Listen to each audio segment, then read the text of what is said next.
आज का टॉपिक है वर्क। वर्क का मतलब होता है transfer of energy by means of force. एक ऑब्जेक्ट लेते हैं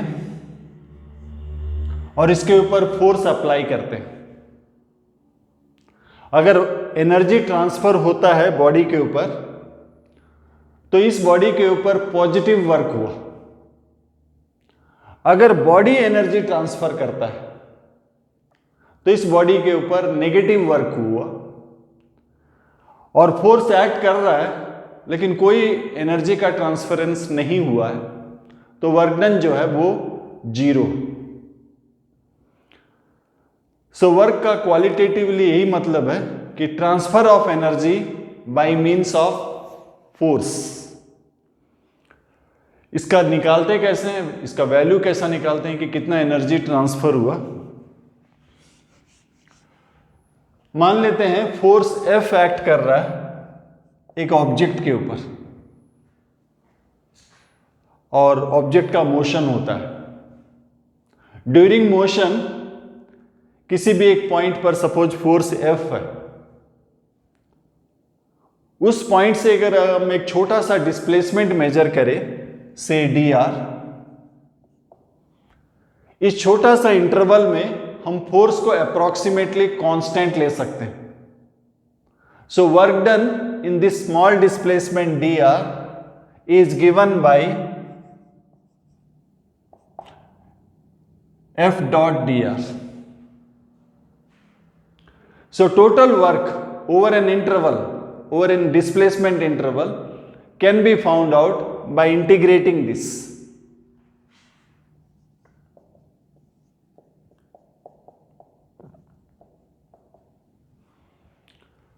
सो वर्क का मतलब होता है transfer of energy by means of force.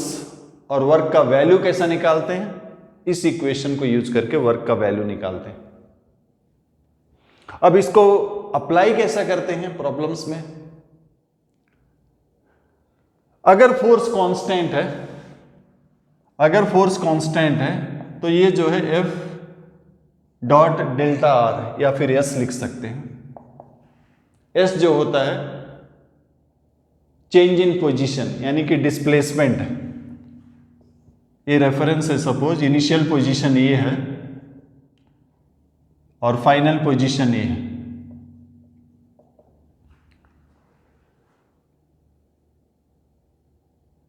So displacement जो है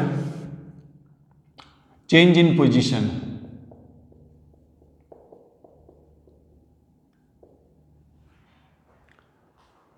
सो अगर फोर्स कांस्टेंट है, आप डायरेक्ट डॉट प्रोडक्ट ले लीजिए, एस आप निकाल लीजिए, final position minus initial position, dot product आपको मालूम होगा। अगर ए और बी का डॉट प्रोडक्ट करना है तो A X B X plus A Y B Y plus A Z B Z. So dot product use करके वर्क निकाल लीजिए। लेकिन अगर फोर्स वेरिएबल है तो अब क्या करें, तब हमें इसी फॉर्मूला को यूज करना पड़ेगा। स्ट्रेट अवे ये फॉर्मूला यूज में नहीं आता है। इसको हम कैसा यूज करेंगे, पहले वन डायमेंशनल केस लेते हैं। Motion suppose along one direction है, से एक्स एक्सिस, और पार्टिकल का डिस्प्लेसमेंट जो है फ्रॉम x1 टू x2 होता है। तो इन वन डायमेंशन में हम सीधा लिख सकते हैं ऐसा, अगर डिस्प्लेसमेंट x1 से x2 हुआ तो ये होगा।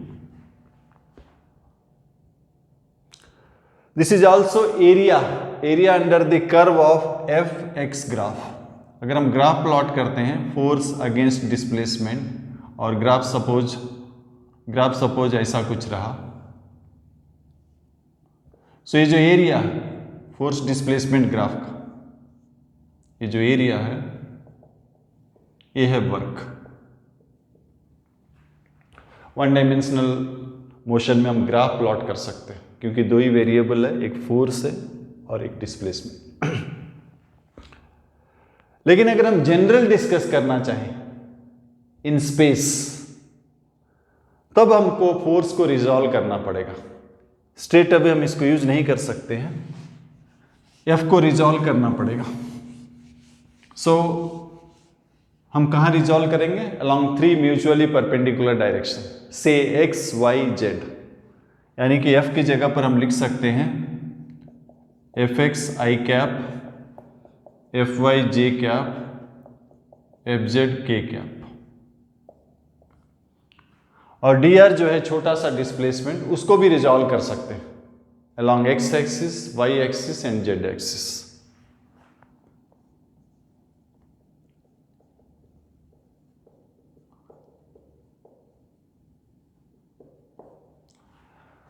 सो पहले डॉट प्रोडक्ट कर लेते हैं।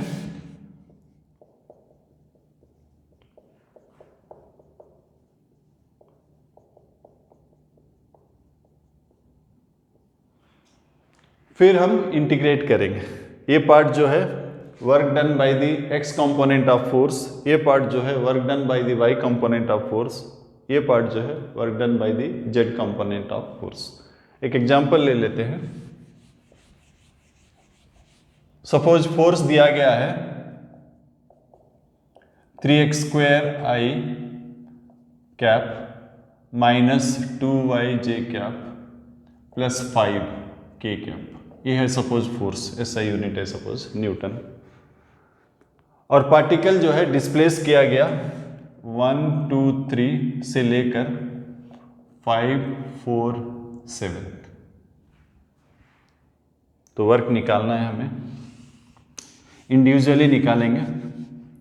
वर्क जो है work done by the X component of force plus Y component plus Z component. X component जो है 3x² है, वाई कंपोनेंट जो है -2y है और जेड कंपोनेंट कांस्टेंट है। x कहां से कहां तक वेरी कर रहा है? 1 से लेकर 5 तक। y वेरी कर रहा है 2 से लेकर 4 तक और z वेरी कर रहा है 3 से लेकर 7 तक। 3 से लेकर 7 तक। सो ये जनरल अप्रोच। अगर फोर्स अगर हम डिस्कशन स्पेस में करते हैं तो एफ डॉट डी आर का जो इंटीग्रेशन है वो 3 इंटीग्रेशन में आ जाता है। हर कंपोनेंट का वर्क अलग अलग से निकाल लेते हैं और टोटल वर्क जो है ऐड हो जाता है।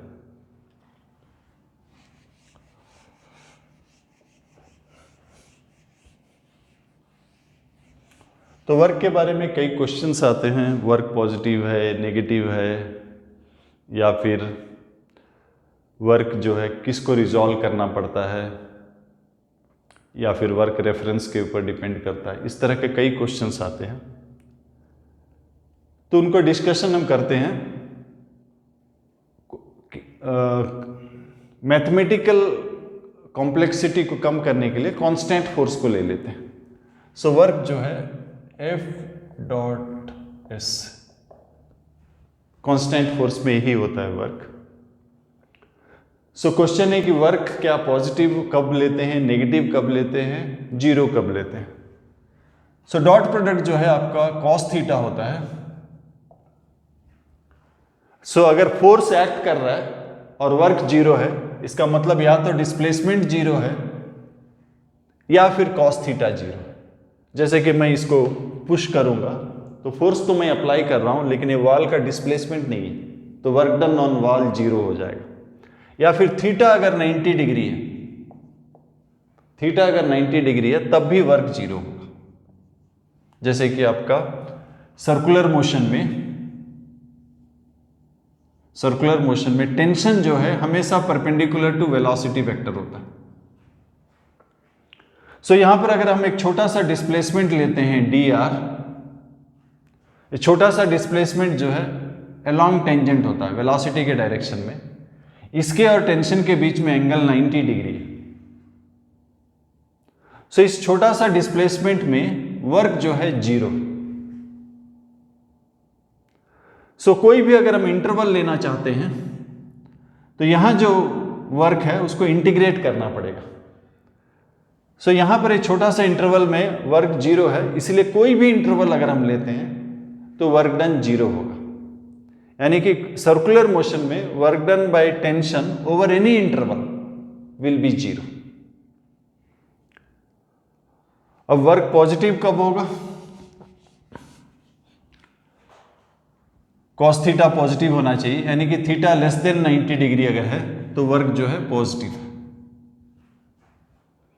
और थीटा अगर ग्रेटर देन 90 डिग्री है so cos more than 90 negative होता है, यानी कि वर्क नेगेटिव होगा। तो वर्क निकालने के लिए, कांस्टेंट फोर्स में वर्क निकालने के लिए आपको क्या चाहिए? फोर्स चाहिए, डिस्प्लेसमेंट चाहिए, और angle between force and displacement चाहिए। एक एग्जांपल लेते हैं।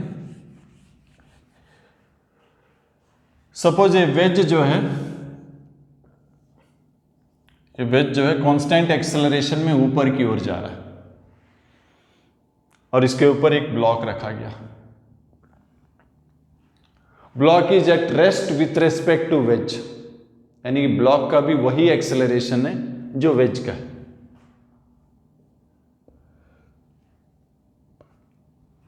यानी कि डिस्प्लेसमेंट जो है ऊपर की ओर होगा। अगर इनिशियल वेलोसिटी 0 लेते हैं तो s equal to half AT square, ऊपर की ओर डिस्प्लेसमेंट होगा, ऊपर की ओर डिस्प्लेसमेंट होगा। और हमें क्वेश्चन पूछा गया, find work done by gravitational force, frictional force and normal force. So ये हमारा ग्रेविटेशनल फोर्स है, ये फ्रिक्शनल फोर्स है, और ये नॉर्मल फोर्स है। तो हमको वर्क निकालने के क्या चाहिए? Suppose work done by friction निकालना है। Friction, displacement and angle between them. ये फ्रिक्शन है, ये डिस्प्लेसमेंट है, इनके बीच का एंगल। ये एंगल अगर थीटा है तो करस्पॉन्डिंग एंगल ये भी थीटा होगा, यानी कि ये एंगल जो है आपका 90 माइनस थीटा हो जाएगा। So friction into S into cos 90 minus theta, यानी कि साइन थीटा। नॉर्मल फोर्स का अगर वर्क चाहिए, पहले एंगल निकाल लेते हैं। ये अगर थीटा है, ये 90 माइनस थीटा, यानी कि ये थीटा, ऑपोजिट एंगल ये भी थीटा। तो work done by normal force N S and angle cos of the angle between them. Work done by gravity अगर चाहिए, सो ग्रेविटेशनल फोर्स नीचे की ओर है, एस ऊपर की ओर है, और दोनों के बीच का एंगल 180 डिग्री है, और cos 180 माइनस 1 होता है। सो यहां पर ग्रेविटी आपका नेगेटिव वर्क कर रहा है, बाकी दोनों जो है फ्रिक्शन और नॉर्मल फोर्स, ये दोनों पॉजिटिव वर्क कर रहे हैं।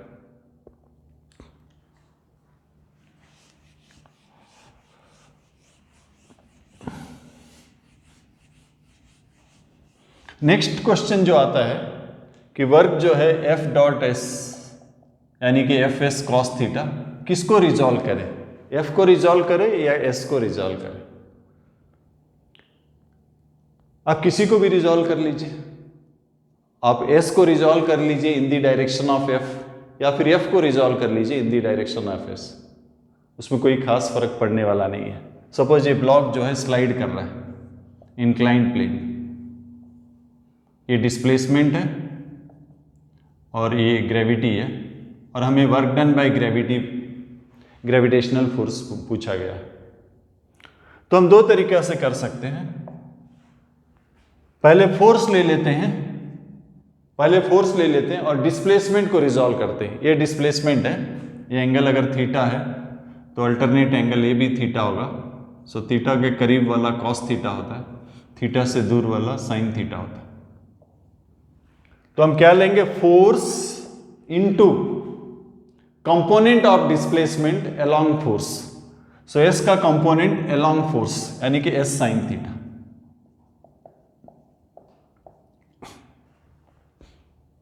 दूसरा तरीका हम ऐसा ले सकते हैं, ये ब्लॉक है, ये डिस्प्लेसमेंट है, और आपका mg ये है, ये एंगल थीटा है। mg को रिजॉल्व करते हैं, यानी कि वर्क जो है displacement into component of force along displacement. So ये फोर्स है, फोर्स का component near to theta cos theta है, away from theta sine theta. So displacement into component of force along displacement. तो वर्क जो है F S cos theta किसको resolve किया जाए, एस को रिजॉल्व किया जाए in the direction of F, या एफ को रिजॉल्व किया जाए in the direction of S, आपका कन्वीनियंस के ऊपर है, कोई खास फर्क नहीं पड़ता। किसी एक को रिजॉल्व कर दीजिए दूसरी की डायरेक्शन में, आपको जो कन्वीनियंट लगता है वैसा कीजिए।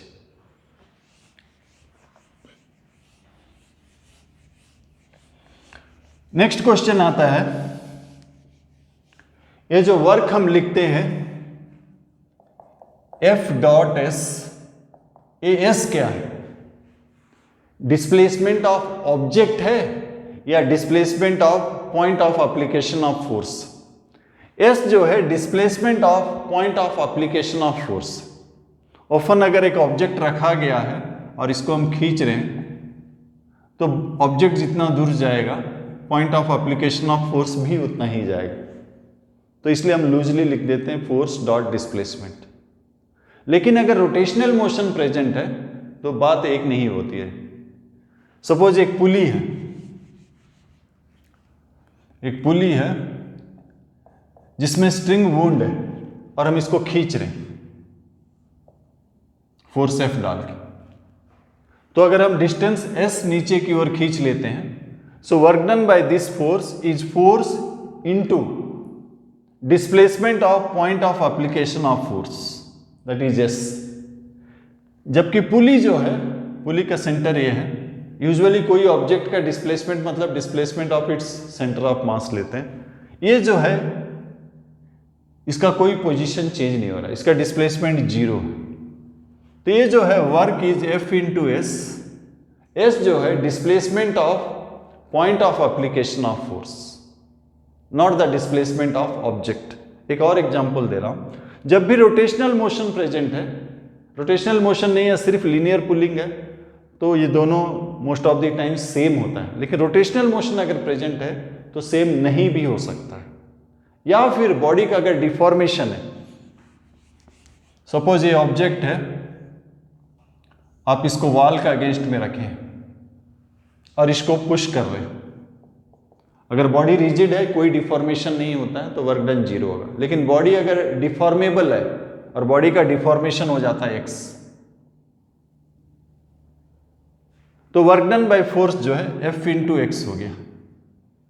लेकिन अगर बॉडी का कंप्रेशन एक्स होता है तो सेंटर ऑफ मास का जो पोजीशन जो है एक्स बाई टू चेंज होता है। सो यहां पर एस जो है displacement of point of application of force है, not the displacement of object.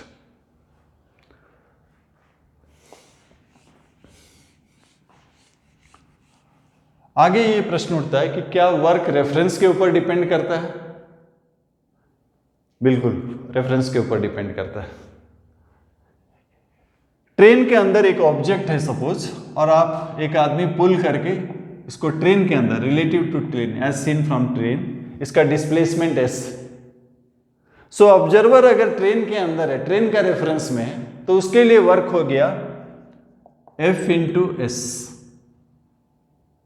लेकिन कोई ग्राउंड रेफरेंस से देख रहा है, इस रेफरेंस से ट्रेन सपोज मूव कर जाता है, इसी दौरान ट्रेन मूव कर जाता है एस नॉट, तो इस रेफरेंस से ऑब्जेक्ट का डिस्प्लेसमेंट हो जाएगा एस नॉट प्लस एस, यानी कि वर्क हो जाएगा from ground F into S not plus S. So work जो है रेफरेंस के ऊपर डिपेंड करता है। और एक क्वेश्चन कभी कभी आता है, फोर्सेस जो है इंटरेक्शन ऑफ दो ऑब्जेक्ट्स के लिए होता है और वो हमेशा पेयर्स में होता है, इक्वल एंड ऑपोजिट। फोर्सेस जो है हमेशा equal and opposite, F1 equal to minus F2। तो क्या वर्क भी हमेशा इक्वल एंड ऑपोजिट होता है? देखिए, वर्क के लिए सिर्फ फोर्स मैटर नहीं करता है, डिस्प्लेसमेंट भी मैटर करता है। अगर हम वन डायमेंशनल लेते हैं, एक कांस्टेंट फोर्स लेते हैं, तो ये वर्क है, तो यहां डिस्प्लेसमेंट भी है। फोर्सेस भले ही इक्वल एंड ऑपोजिट हो, डिस्प्लेसमेंट इक्वल एंड अपोजिट होना जरूरी नहीं है। फॉर एग्जाम्पल, एक कॉम्प्रेस्ड स्प्रिंग लीजिए और इसके दोनों एंड में ब्लॉक्स को लगा दीजिए। ये कॉम्प्रेस्ड स्प्रिंग है, इसका दोनों एंड में ब्लॉक को लगा दीजिए। सो ये दोनों पर फोर्स एग्जर्ट करेगा, इक्वल एंड ऑपोजिट।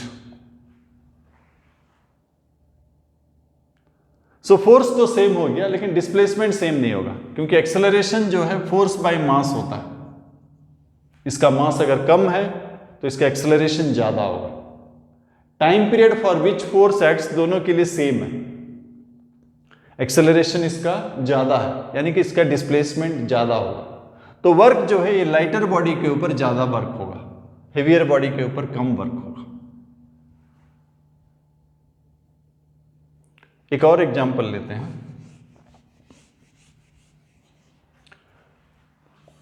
एक ब्लॉक है, इसके ऊपर एक ब्लॉक है, सपोज ये सरफेस स्मूथ है और हमने फोर्स एफ अप्लाई किया।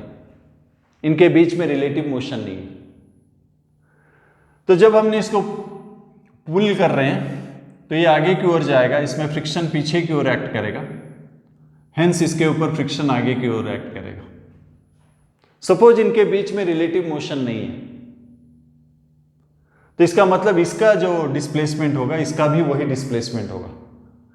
लेकिन work done by friction on lower block जो है, फ्रिक्शन इस तरफ है, डिस्प्लेसमेंट इस तरफ है, नेगेटिव है। And work done by friction on upper block, friction इस तरफ है, डिस्प्लेसमेंट भी इस तरफ है, पॉजिटिव है। सो टोटल वर्क डन जो है individually positive negative, total work done जो है 0 है। लेकिन अगर दोनों को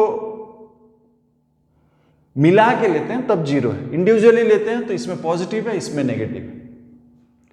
नेक्स्ट और एक केस सोच लीजिए कि रिलेटिव मोशन है, इसको खींच रहे हैं, ये आगे निकल जा रहा है, ये पीछे रह जा रहा है, क्योंकि फ्रिक्शन का एक लिमिटिंग वैल्यू होता है, उससे ज़्यादा अगर आप जोर से खींचेंगे तो ये पीछे रह जाएगा। अब इसका डिस्प्लेसमेंट कम है, इसका डिस्प्लेसमेंट ज़्यादा है, मतलब इसमें नेगेटिव वर्क है, इसमें पॉजिटिव वर्क है जो कम है, इसमें नेगेटिव वर्क है जो ज़्यादा है। सो जब रिलेटिव मोशन आ गया, टोटल वर्क जो है वो नेगेटिव हो गया। और एक क्वेश्चन आता है जो हमने फॉर्मूला लिखा है, वर्क का जो जनरल डेफिनेशन लिखा है F.dr, क्या उसको हम लिक्विड्स और गैसेस में भी अप्लाई कर सकते हैं? चलिए एक सिंपल एक्सपेरिमेंट करते हैं। 1 डायमेंशनल मोशन लेते हैं, से अलोंग एक्स एक्सिस, तो वर्क का फॉर्मूला ये हो जाता है। एक सिलेंडर ले लेते हैं, सिलेंडर का ये एंड सपोज फिक्स्ड और यहां पर एक मूवेबल पिस्टन है, मूवेबल है,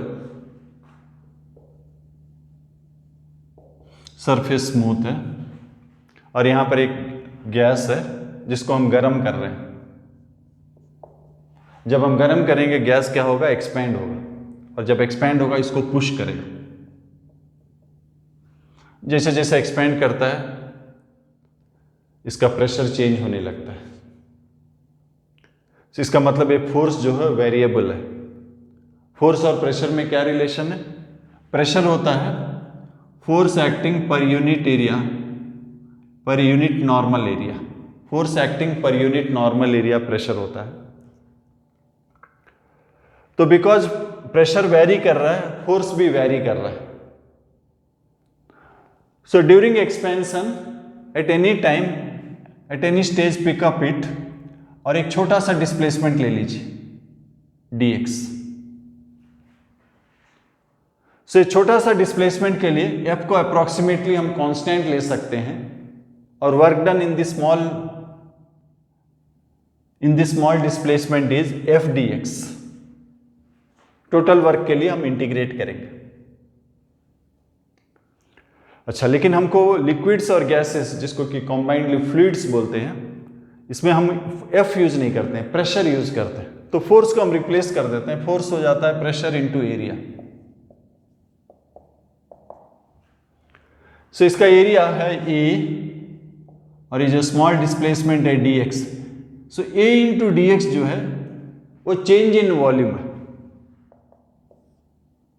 A इंटू dx जो है चेंज इन वॉल्यूम। सो ये वर्क का फॉर्मूला है, work done bye fluid in expansion. इसको हालांकि हमने वन डायमेंशन के लिए निकाला है, ये हमेशा ट्रू है। जब भी कोई गैस एक्सपेंड करता है वो अपना बाउंड्री सरफेसेस में पुश करता है, सो फोर्स और डिस्प्लेसमेंट सेम डायरेक्शन में है, सो एक्सपेंडिंग गैस जो है पॉजिटिव वर्क करता है। So work done by gas on this piston is a positive quantity. So अगर हम ग्राफ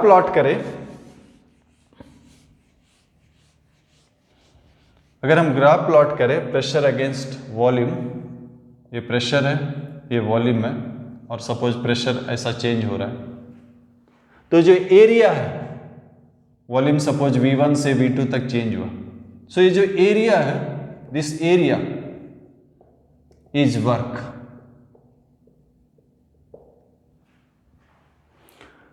सो पीवी डायग्राम में area under the curve is equal to work.